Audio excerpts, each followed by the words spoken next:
मकबूल हो गई तो समझने बेड़ा पार हो गया है। ठीक है मालिक, जिसने सबसे जोर से तेरा नाम लिया आज की रात के सबसे उसे हुजूर के शहर की हाजिरी नसीब फरमा। आमीन। जो इससे ज्यादा जोर से तेरी तस्बीह बयान करे, तेरे महबूब को पुकारे, अल्लाह आज की रात के सबसे उसे माँ बाप के साथ उम्रे की तौफीक अता फरमा। आमीन। आमीन जोर से कह रहे हो तुम? आमीन कहने के लिए ये है, आपको कहना था या रसूल अल्लाह, है ना? ठीक है जी, आमीन इनको कहना है, दुआ मैं कर रहा हूं, आप अपने अमल में खड़े होते हो। या अल्लाह जो इससे ज्यादा जोर, जो सबसे ज्यादा जोर से तुझे पुकारे आज की रात के सबसे वो सोए ख्वाब में हुजूर की ज़ियारत नसीब हो जाए। नारे तकबीर, नारे रिसालत, है ना? प्रधान की बैठक में जाके कह रहा, प्रधान क्या बताएं, 2 मेहमान आ गए और आटा ना था ना, तो फिर मैं तुम्हारी तरफ आ गया। तो अब प्रधान पूछ रहा, 3 बीघे वो थी बेच ली, अब्बा की 4 बीघे मिली थी वो भी बेच ली। भाई इसके पूछने का मतलब हमदर्दी नहीं, ये जलील कर रहा है, ये जलील कर रहा है। इतने पैसे वहां मिलते हैं, उनका क्या करते हो? कोई भी बड़े से बड़ा जमींदार बिना जलील किए दे नहीं सकता। अगर दे देगा तो बाद में जलील करेगा। सिर्फ एक तेरे मेरे रब की जात है, जहां न देने से पहले जलील किया जाता है, न देने के बाद जलील किया जाता है। और बड़े से बड़ा सखी आज तुम चले जाओ, एक बार तुम्हें आटे का चावल बोझा दे देगा। अब तो प्रधानियों के उसूल हमारे बड़े खराब है। हाँ, 365 दिन बैठ के कह रहा प्रधान जी यूं है, प्रधान जी यूं है, पूरे दिन में मालूम है इसे, ये पूरी तोते की तरह पढ़ने के बाद 2 कप चाय मिलती है ना? कितने कप? हाँ, प्रधान तो नहीं है सारे यहाँ पे, वो भी नहीं है जो फ्री की चाय के लिए पूरा दिन खराब करते होंगे। मेहनती लोग बैठे ना, तो फिर बोले माशाअल्लाह। हाँ, तो शाम तक बैठेगा, 365 दिन ऐसी गला देगा। सोच रहा हो सकता है एक आध बीसा नाम करा दे, हो सकता नाम करा दे, एक बीसे के चक्कर में 365 दिन गला दिए। अल्लाह के बंदे, खुदा की कसम हम ताजुश्शरिया वाले हैं, बरेली शरीफ में सरकार ताजुश्शरिया की बारगाह में हमने देखा था आज क्या भीड़ लगती है मुसाफों की, आज कितने चाहने वाले होते हैं। आज तो बीजेपी की तरह पीर भी पैसों पे मुरीद खरीद के लाते हैं, आगे भी झंडा पीछे भी झंडा, आगे भी डंडा पीछे भी डंडा, पाए पाए करते चलना ताकि पता चले कोई आ रहा है। आज तुझे पीर ऐसा दिखा दूं, खुदा की कसम जो गलियों से गुजरता था, ऐलान की जरूरत नहीं पड़ती थी, आशिकों की भीड़ सैलाब की तरह आ जाया करती थी। हमने उनकी चौखट पे देखा है, जो लोग बरेली शरीफ आते थे मुसाफिर के लिए, धक्का नहीं दिया जाता था, दरवाजा खुलता था, मुसाफा करते थे, फिर हजरत फरमाते थे लोग चले गए कि हैं मौलाना आशिक कहते थे, या कोई यूसुफ भाई वगैरह कहते थे, हजरत अभी खड़े हैं, क्या कर रहे हैं? जलाल आता था, क्या कर रहे हैं? का जियारत कर रहे हैं, बड़ी गरजदार आवाज में। बुढ़ापे में भी ऐसे कहते थे, अगर यहाँ खड़े रहोगे तो बच्चों के लिए हलाल रोजी कहाँ से लाओगे? जाओ, मुसाफा हो गया है,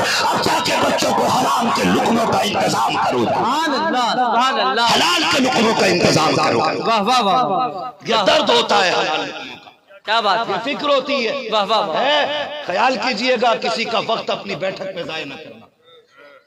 हाँ, उतना वक्त वो निकल के बच्चों के लिए रोजी तलाश करेगा, खुदा की कसम कम से कम बच्चों को हलाल की रोटी तो खिला सकेगा, क्या बात, हलाल की रोटी खिला सकेगा। और जब लुक़्मे हराम के होंगे ना, तो फिर ना वली का एहतराम होगा, ना आलिम का एहतराम होगा, ना हाफिज का एहतराम होगा, ना बाप की इज्जत होगी, ना माँ की कदर होगी, ना रिश्ते पहचाने जाएंगे, ना खून की शनाख्त। ये सिर्फ हराम के लुक़्मों का नुकसान है इतना, उसके अलावा और भी बहुत सारी बातें। तो बैठे रहने से बेहतर है बच्चों के लिए हलाल रोजी कमाने निकले।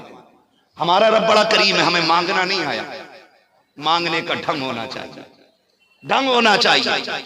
हाँ, ढंग होना चाहिए, ऐसे तो नहीं मांगा जाता। सुनो, तारीख में बहुत बड़ा नाम, बहुत बड़ा नाम हजरत हबीब अजमी का है, बहुत बड़ा नाम। एक दौर ऐसा था कि ये बहुत बड़े शराबी थे। माफ कीजिएगा एक बात ये कह दूं, कोई बंदा अगर गुनाह से तौबा कर ले तो खुदा की बारगाह हमें तो बख्शिश हो जाती है, बंदे माफ करने तैयार नहीं होते। अगर कोई बंदा गुनाह से तौबा करके मस्जिद में आ जाए तो जो 5 टाइम के है ना वो देख के अच्छे सोच में खा के बिल्ली हज को चली। ये अल्लाह की तौफीक से है। और वो इतना बेनियाज भी है कि अगर वो शैतान के लाखों बरस के सजदे मुंह पे मार सकता है, तेरे पास तो 20-25 साल के ही है। अकड़ किस बात की है, इतराना किस बात का है। अगर रब ने सजदों की तौफीक दी है तो मकबूलियत की दुआएं भी मांगा करो, रोते रहा करो, मालिक मैं जैसा कर पा रहा हूं बस ये मेरी औकात है, अल्लाह कमी रह जाए तो माफ कर देना। ये कह के अपने सजदों की मकबूलियत के लिए दुआएं किया करो। ये नहीं है नमाज पढ़ के निकले तो कह रहा था क्यों नहीं था, अच्छन क्यों नहीं था, चुम्बन क्यों नहीं था। इससे हमदर्दी नहीं, इससे तू ये चाचा लोगों को दिखाए कि तू 5 वक्त का नमाजी है। जिससे एक वक्त की छूट गई है उसको लोगों पे आम करके बताऊं कि इसने नमाज छोड़ दी है। नहीं, खुदा के बंदो जरा अमाल का भी ख्याल किया करो, अपने आप को बचाने की कोशिश करो मेरे भाई। हजरत हबीब बेचने की आप तारीफ पढ़िए, बहुत बड़े सूदखोर थे, इतना बड़ा बिजनेस सूद का इतना बड़ा कारोबार कि बिना सूद के एक लुकमा कभी नहीं खाया करते थे। फिर रब ने दिल बदला है, रब ने तौफीक दी है, तौबा कर ली है। जब तौबा कर ली है तो पूरी जिंदगी हराम का कारोबार था, अब बुढ़ापा आ गया है, हलाल का रिस्क तंग हो गया है, परेशानी हो गई है। और याद रखिएगा जब बंदे हक की रास्ते में चला करते हैं तो फिर इम्तिहान आया करते हैं। अगर कोई बंदा 5 वक्त का नमाजी है, रिस्क में तंगी हो गई है तो फिर रब की रहमतों से मायूस ना होना। हो सकता है तुझे फाके रख के आजमाया जा रहा हो, यह भी तो हो सकता है कि तेरे शौक खत्म करके आजमाया जा रहा हो। याद रखिएगा खुदा कभी लेके आजमाता है, कभी दे के आजमाता है। इम्तिहान सिर्फ गरीब का नहीं होता है, इम्तिहान इससे ज्यादा मुश्किल अमीर का हुआ करता है। जब खुदा दौलत देता है तो इम्तिहान बड़े सख्त हुआ करते हैं। जब नफ्स की बात आती है तो दौलत में आग लगाई जाती है, और जब दीन की बात आती है तब बंदा ज़कात का इंतजार किया करता है। गलत नहीं कह रहा हूँ, फोन आते हैं लोग पूछते हैं रमजान में हजरत जी बताओ बहन को ज़कात दे सकते हैं कि नहीं। बात यह नहीं है कि उसे ज़कात लगती है कि नहीं, तकलीफ इस बात की होती है सगा भाई होते हुए सिर्फ रमजान में बहन की गुर्बत याद क्यों आ रही है। तू क्यों भूल गया जब रमजान से 6 महीने पहले बरसात का मौसम आया, सगी बहन पन्नी के नीचे बैठ करके बच्चों को वक्त गुजारती रही। उस वक्त तेरी दौलत कहाँ गई थी जब तेरे घर के अंदर दौलत थी। आज तुझे रमजान में बहन की गुर्बत याद आ रही है, और तुम्हें खुदा का वास्ता अगर अपने कमजोर हो जाया करे तो रमजान की ज़कात का इंतजार न किया कर।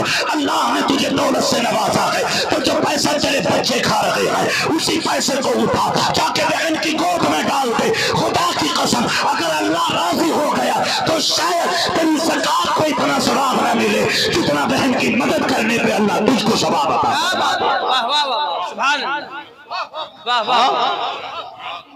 हम ज़कात देने के लिए बहन को रमजान का इंतजार करते हैं। ये भी इम्तिहान है अल्लाह की तरफ से। इतराना मत, अल्लाह ने पैसा दिया तो सुन, इमारतों की बुलंदी ये तकमील दीन का सबब नहीं, पक्के मकान ये मजबूती ईमान की दलील नहीं। मुझे याद आती है एक बात, जब हजरत अब्दुल मुत्तलिब खाने काबा का तवाफ कर रहे थे, कहा मालिक बेटा दिया गया, फिर दाया कहां से लाऊंगा। आवाज आई थी परेशान मत हो महबूब, हमने भेजा है, दाया भी हम भेजेंगे। कौन होगी? कहा बड़ी गरीब सी होगी, सवारी कमजोर होगी, उसकी हवेली भी कच्ची होगी। लेकिन अब्दुल मुत्तलिब परेशान ना होना, हवेली कच्ची होगी ईमान पक्का होगा। हवेली कच्ची होगी ईमान, हाँ तो याद रखिएगा आप कितनी ऊंची इमारतें बना लें इससे रुतबों में फर्क नहीं पड़ने वाला। ये 4 दिन बातें होंगी, ये फला सेठ की बिल्डिंग है, ये फला सेठ की बिल्डिंग है, और अगर इस बात का अंजाम देखना है कब्रिस्तान जाके देखो जहां तुमने तमाशे लगा रखे। हाँ कब्रों का एहतराम लाजिम है। तकलीफ होती है, शुरू से आखिर तक मसलक के आला हज़रत का नारा लगता है, हम कूद के जवाब भी दे देते क्या ये मसलक के आला हज़रत है?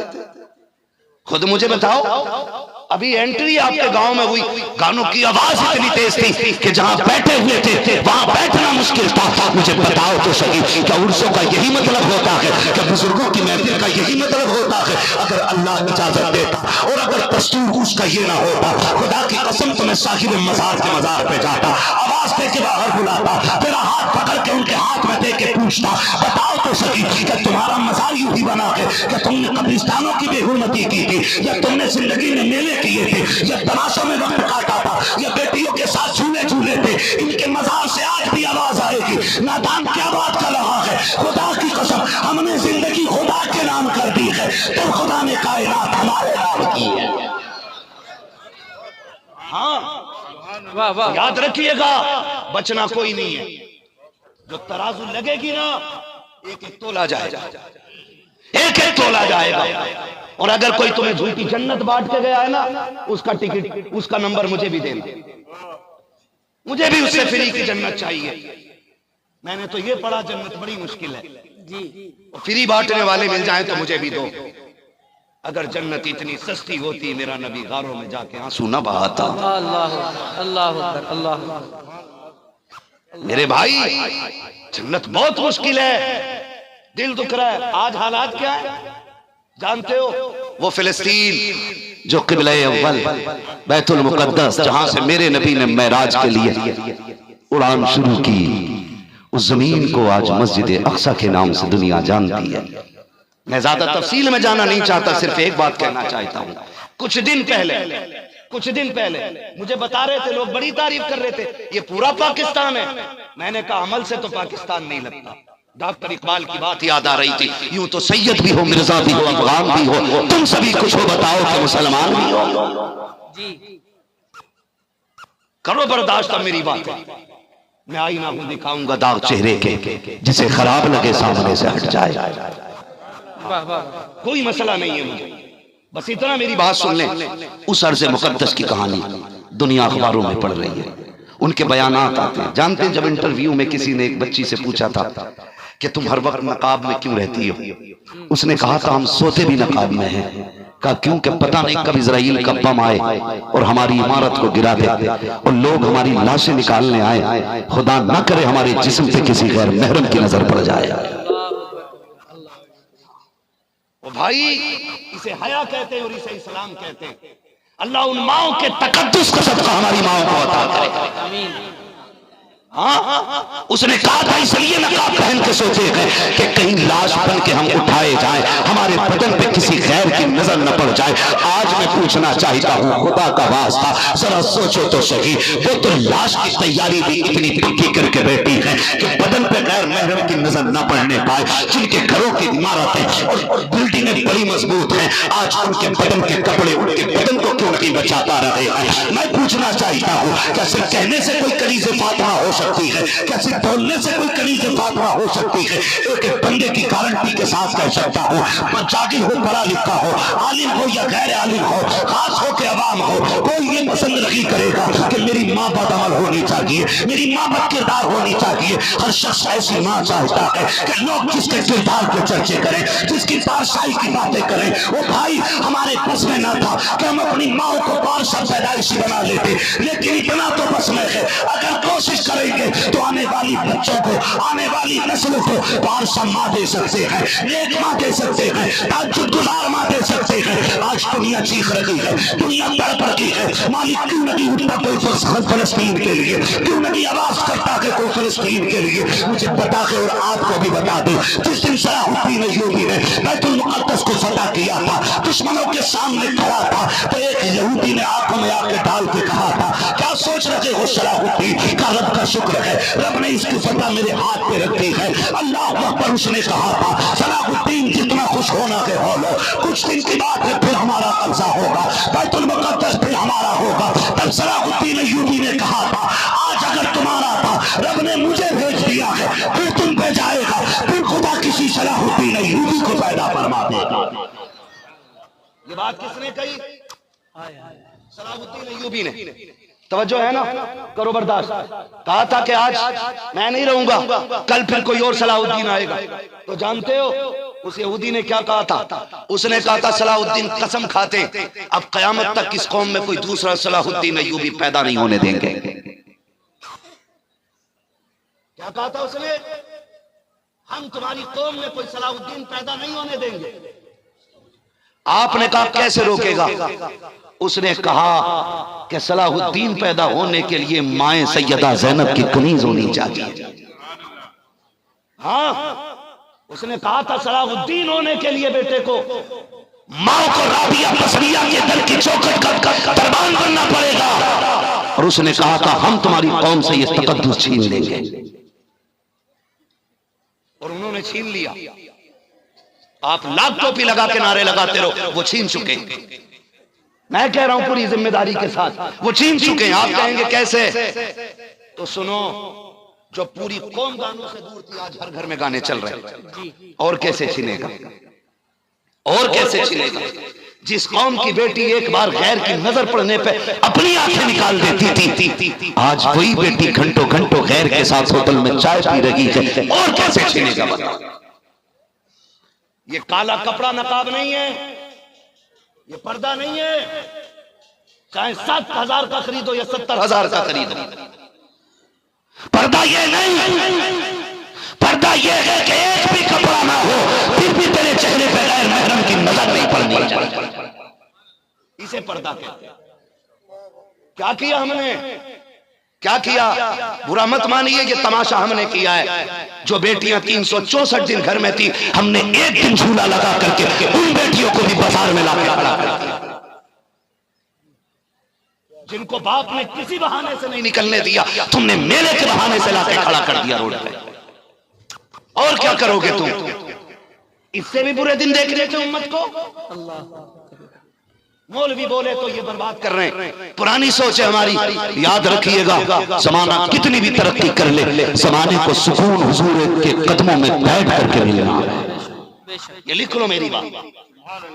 ये सुकून तभी मिलेगा जब जमाना मोहम्मदी हो। उससे पहले सुकून नहीं मिलने वाला। क्या दौर नहीं देखे तुमने? पहले दाढ़ियां थी, फिर मुंडी, फिर कटिंग, डिजाइन बने, फिर चुकटिया बनी, अब फिर फैशन में दाढ़ी पूरी आ गई। मैं कहता हूं फैशन के नाम पे पूरी दाढ़ी रखते हो, काश सुन्नत के नाम पे पूरी दाढ़ी रख ली होती। बर्दाश्त नहीं हो रही ना बातें। अब इसलिए सुभान अल्लाह कहने को भी मुंह नहीं चलेगा। मत बोलो मैं तुम्हारी सुभान अल्लाह का मोहताज नहीं हूं, मुझे अजर तुमसे नहीं मदीने वाले मुस्तफा से चाहिए। हमने इन्हीं बेटियों को लाके बाजार में खड़ा कर दिया। दुख नहीं है हमें? बताओ कौन सा बाप ऐसा बेगैरत होगा जो ये कहे कि मेरी बेटी बेपर्दा रहे, मुझे फर्क नहीं पड़ता? नहीं ना? होगा कोई? बोलो नहीं ना? हर कोई चाहता मेरी बेटी बाहया हो।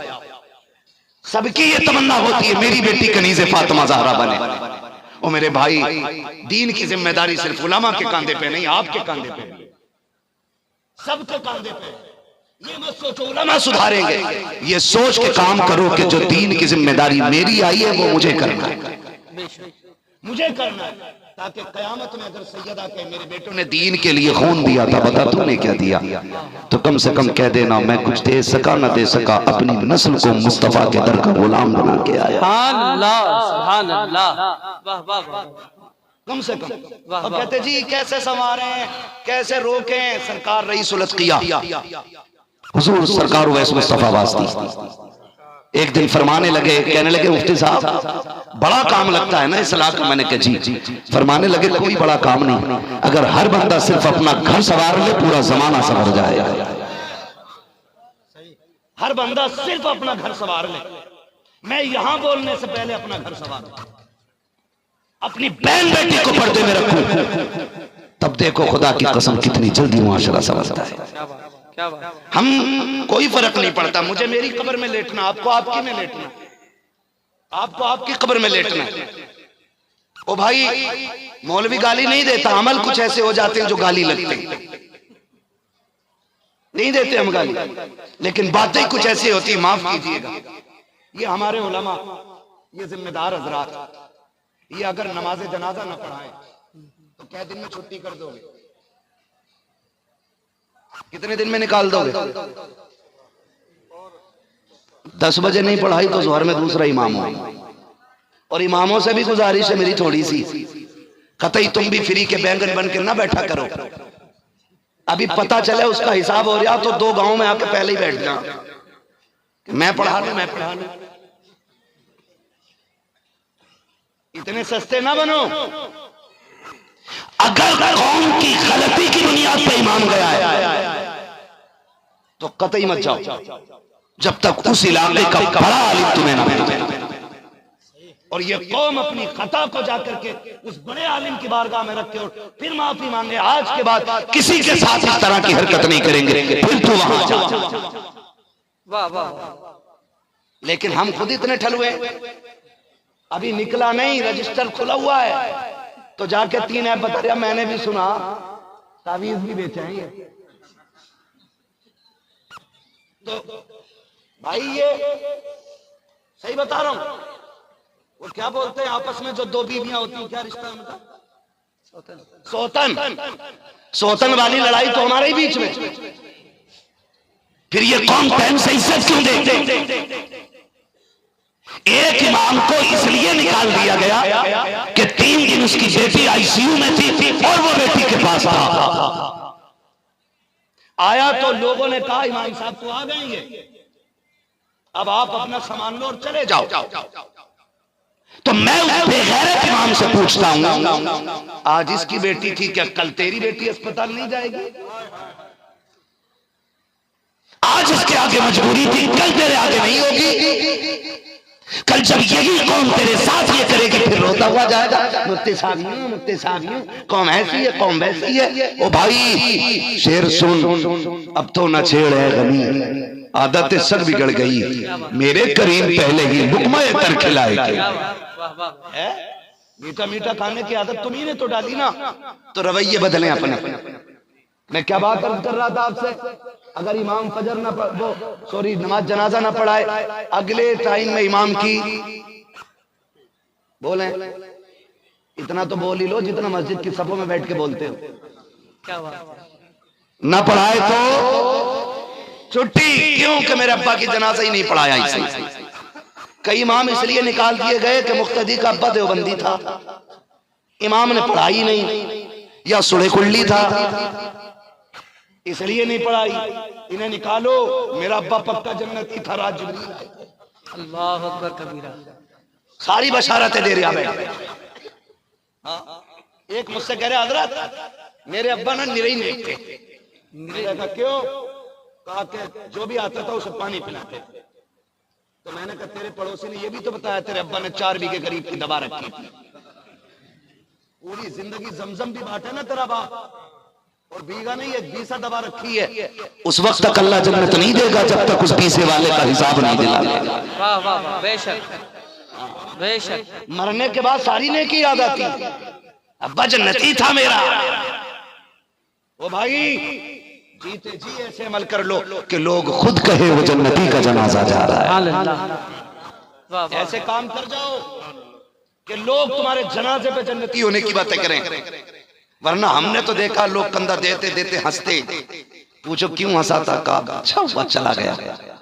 बहुत बोलता था चौक में खड़े होकर, सब पे टिप्पणी करना था, मुंह बंद हो गया। गांव शांत रहेगा, पूरे गांव को फितने में डाल रखा था, इलाके को तबाही में डाल रखा था। याद रखिएगा, अगर तेरे जनाजे में किसी को हंसी आ गई और अल्लाह कयामत में तेरे बगल में खड़ा करके पूछेगा बताइए तेरे जनाजे में हंसा क्यों था, उस वक्त तेरी जबान तो गुंग हो जाएगी। और हंसने वाले ने कहा मालिक मैं इसलिए हंसा था कि जब तक ये जिंदा था इसने निकलना दुश्वार किया था, ये जीने नहीं देता था, पुलिस का दलाल था, बात बात में थाने की धमकी देता था, 500 रुपए में बिक जाता था, मुसलमानों को परेशान करता था। इसकी मौत की खुशी हुई थी, इसके मरने से हमने राहत पाई थी। खुदा की कसम अगर किसी ने इतना कह दिया कोई बचाने वाला नहीं होगा। इसलिए मैं कहता हूँ आज ले उनकी पनाह, आज मदद मांग उनसे, कल न माने की कयामत में अगर मान गया। वाह वाह।